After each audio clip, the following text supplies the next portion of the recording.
Que todos ustedes estaban esperando, pues se encuentra de visita aquí en México, presentando nuevo disco, presentando nueva gira. Un verdadero placer platicar con Percival. First of all, thank you so much for your time this interview. How do you feel being here in Mexico?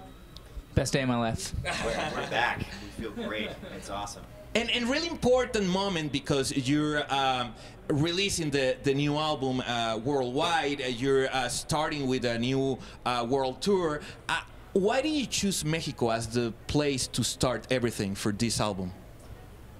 I mean, I guess, you know, we wanted to do something special for our fans down here because it's been a long time since we came here. And, you know, the last time we came here, I think, was one of the most crazy shows we've ever played. And so we decided, you know, this is our CD release show. Let's make it big. Let's make it wild. And let's have, you know, a big celebration. And I think this was the place to do it, you know. Now, talking obviously about the album, its adventures, tell us a little bit how hard or how fun was the creating process for this album.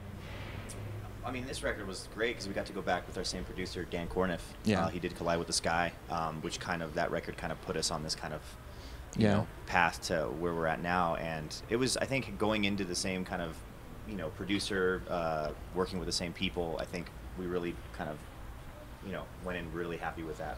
What could it be the most difficult song in this album to finish during the creating process? Name one. We I definitely think, take We tried to write in the studio that ended up being pretty difficult. It was actually that was the last two tracks we wrote while we were there, right? Yeah.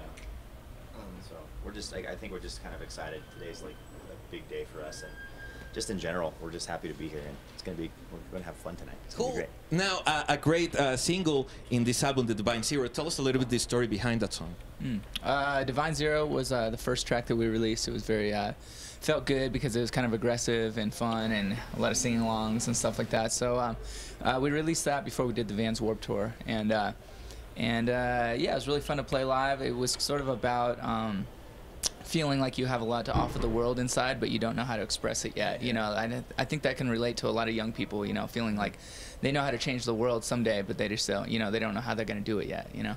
Now, of course, with a music video channel, so a lot of people want to know if you have plans now that you released the album to make a music video for this album. Yeah. Oh, if you got yeah. any good ideas, then we're all about it right now. Any kind of Like chicks, dude. Like Lots of chicks. Tequila, man. chicks. That's the thing. Yeah. Claudio likes chicks, Yeah. tequila, and tequila. And tequila. Pero that's mira it. nomás. It could be mezcal also with the warm and everything. Have you ever tried mezcal? You have Yeah, it's tried good, yeah. It's really good. It's really good. Now, talking again I about. can't believe you remember that. It's good days. Good days when you come to Mexico, right? Yeah, absolutely. Tonight, right after this. Awesome. Now talking about, I'm gonna ask you about bands that you have shared scenario and tell us the thing that you admire or the best memory you have with them. Start with Bring Me the Horizon. Best memory. Oh, best memory. They pulled a prank on us one time. Oh, really? What was about? Well, mainly just Jaime. They put hot sauce on his mic. Oh. So when he went to sing, you know, his mouth was on fire, and then he went back to his amp to get his water. Yeah. It was filled with gin. No. that was a nice prank. It was a good, yeah, it was good. They were the whole time. I was wondering why they were watching that. Like the whole band and crew were on the side of the stage, just like watching. I'm like, what are you guys doing? And I went, oh, and it was good. And I like hot sauce. That it was hot. It was not during a show. No. Cool. Now the other band, Sleeping with Sirens. Best memory from sleeping.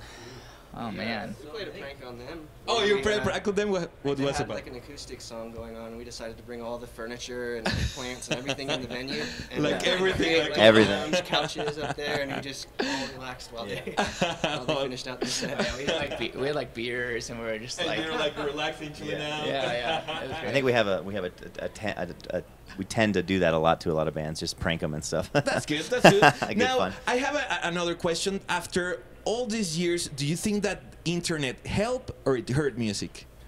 Oh man, I mean, you can't really say. Yeah. It's just like both, you know, because I miss the magic of people not knowing, you know, what you're gonna do next, or being able to see your concert like within 5 seconds. You know, that's like a bummer, but like at the same time, any band can have fans all over the world, you know, just by the I'm going to play click, the you know. devil's advocate. I'm going to go, I think it's a good thing. Just It's a good- because if if you know what you're doing and you know how to control the social media aspect, I think it's 100% beneficial. Like you can kind of tell the kids what to look for and what to see and what to do as far as like what the band is doing, and that's really cool. So the important is that you use the social media, not that the social media uses you. Exactly. If you use it to your advantage, if you use it to the point to just inform kids, I think it's a really good tool.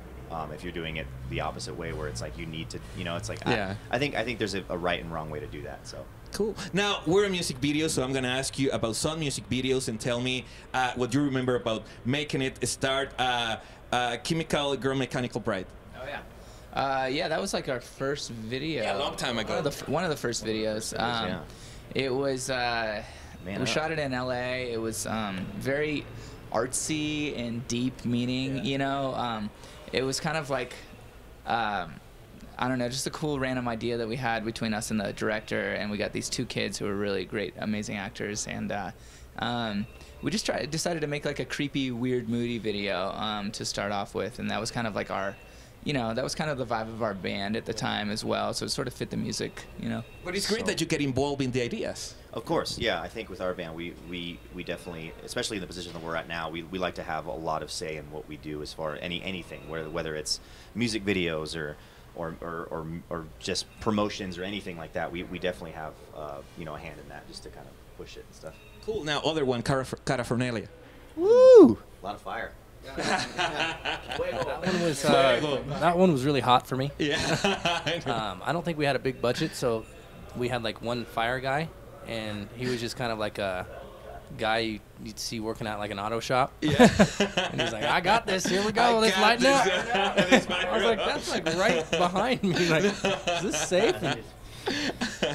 And the other one, Keen for a Day with Kellen Quinn. Mm-hmm. Yeah. That was super fun to film. We had the idea that we all kind of sat around and came up with an idea to rob a bank and in the right way. In the good way, steal from the rich and the bad guy. The Robin Hood mood. Yeah, exactly, very Robin Hood. We didn't want to just steal to steal. Yeah, it was Jaime's idea. He always wanted to do a heist, just to, he was inspired Put the by bandanas on. Yeah. So that was it was fun, and it was cool that Kellen was able to be in it and make the whole thing really special. I met my girlfriend on the set, so she's here today. It was a big day for us. It was fun. Yeah. Now, of course, you're really in touch with Latin American culture because of family, because of a lot of things. What is the thing that you admire most about Latin American culture? I think that it's so strong. Everyone's so united. Anytime, especially my family. I have a lot of family in Guadalajara. And stuff, awesome. Every time you get together, it's all about family and it's all about having a good time. And I think when we come down here, I think the kids kind of represent that. They hold on to us like we're their friends or their family. I think that's the kind of vibe we've always wanted out of shows. And it makes you feel really special. It's a really good, a good united. And because of that, how's your Spanish? ¿Sí? Hablas perfecto español.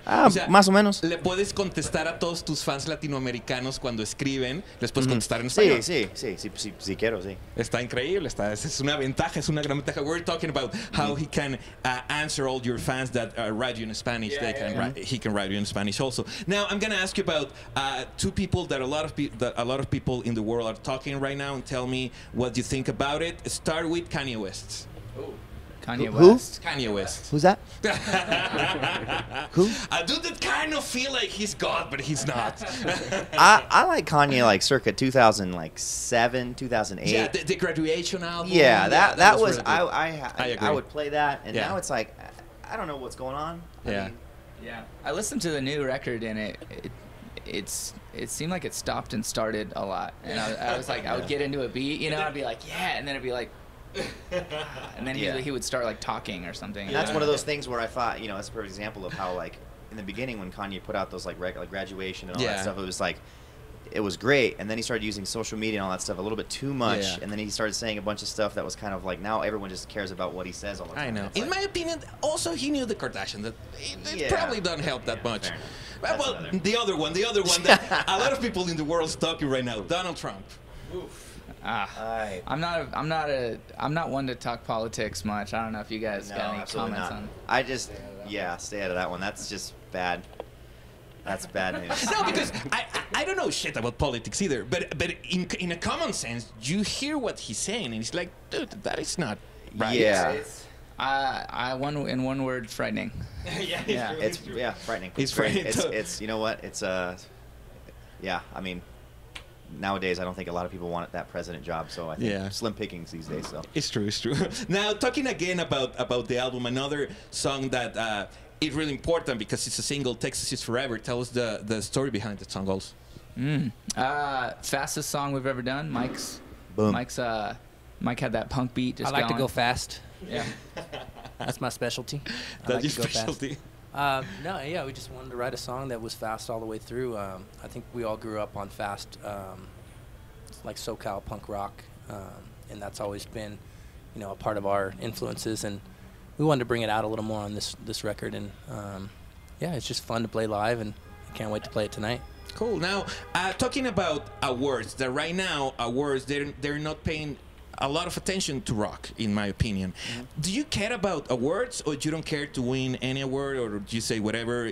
It's better to have thousands of kids in my shows, like?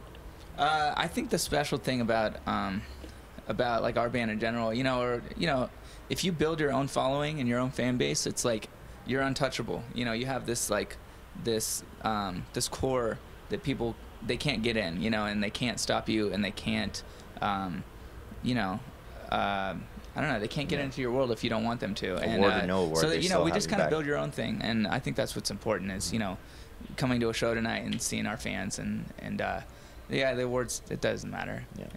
Now, talking about that scene that you create with a lot of, with another bands also, do you think that you're growing so much and so big around the world because there is no that much of an ego in that scene? Like you can work with Kellen, or sometimes somebody from Bring Me the Horizon can work with another band. It's not that much of an ego word. Do you feel that way, or no? Yeah, I mean, I think anytime people kind of collaborate is awesome. I think I don't think it's a negative thing at all. I think that's what bands should start doing more. Like I think when they tour and stuff, I think the collaborative effort. That's how we've done a lot of our guest vocal spots or whatever. We just kind of, whether it's on tour or just an idea where we're like, yo, we should have our buddy of ours. It's all like a community, for us. So. But it's good. But probably a decade ago, that didn't happen. If you would ask Oasis and Blur to do something together at the time, they were like the egos. They're so big that they I think didn't it's just work a different. together. The time was so different. Like I think now another thing going back to social media, the privacy aspect is like. We're just out, so everyone knows what we're doing all the time, which is kind of like what he was saying is kind of like a negative thing sometimes if you look at it that way, like, but that's just kind of the world we live in. When we did our song King for a Day that featured Kellen, it was because of the internet. It was because all our fans said, hey, like, they connected us. They put us in a room together and said, hey, make a song, and we're like, okay, And I think at that time we didn't really know them very well, so it was kind of like they just brought it together and we just started talking. Hey, you may want to do a song. It'd be cool, and it worked from there. So now you're doing a really big things, like you're doing world tours, you're traveling around the world playing your shows. But a lot of people at the same time say that rock are in crisis right now. Are you agree or not agree with that? I don't agree. I think that it'll always be around. I think everyone's. I have a theory that I think all kids are always going to want to play guitar. I think they're going to want to play fast and hard, and I think it's going to be forever. I think I don't think that need will go away. I think it's natural. And in my belief, the good music is there. Probably not in the mainstream way, like 2 decades ago, but the good music is still there, and I think that is the most important thing. Yeah, I mean. I think a lot of like music kind of reinvents itself, over the years. Stuff right now like it's starting to sound more and more like all the indie rock stuff is sounding like 70s, 80s is like coming back. So I wouldn't be surprised if it just kind of does this huge wheel of like music, So I think rock is forever, baby. Rock is forever. I totally agree because I hate reggaeton. I want to drop it. Yeah, rock is forever. That's awesome. Now, it's expensive. Talking about Latin American crowd, how can you describe Latin American crowd, Mexican crowd? Ferocious.